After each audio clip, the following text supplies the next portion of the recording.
ይሄው በስቡሳችንም ደርሳለች። ይሄውና በስቡሳችን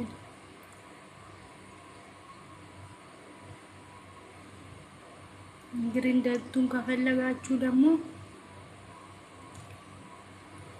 ታች ጽፍላችኋለሁ።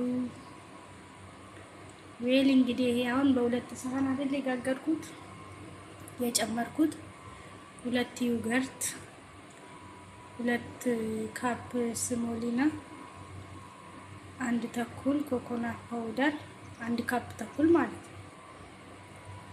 ስኳር 1 ካፕ ነው የጨመርኩኝ።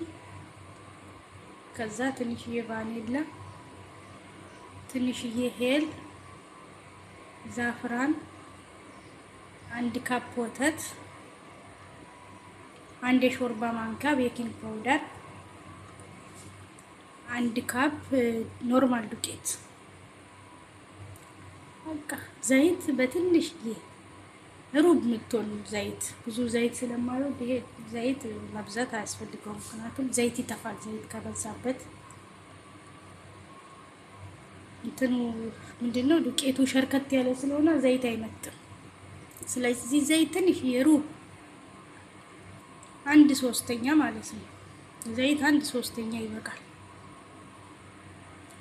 በተረፈ ከላይ ደግሞ ሺራ አረኩኝ። ይሄ ነጩ የሚታየው ደግሞ ኮኮናት ፓውደሩን የነሰነስኩበት ካወጣሁት በኋላ ማለት ነው።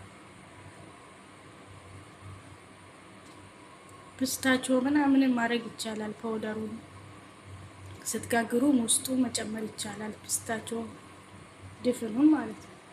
ፓውደሩን ደግሞ ላውሌ መነስነስ ይቻላል። እና ለማንኛውም መልካም ቀን ይሁንላችሁ ባይ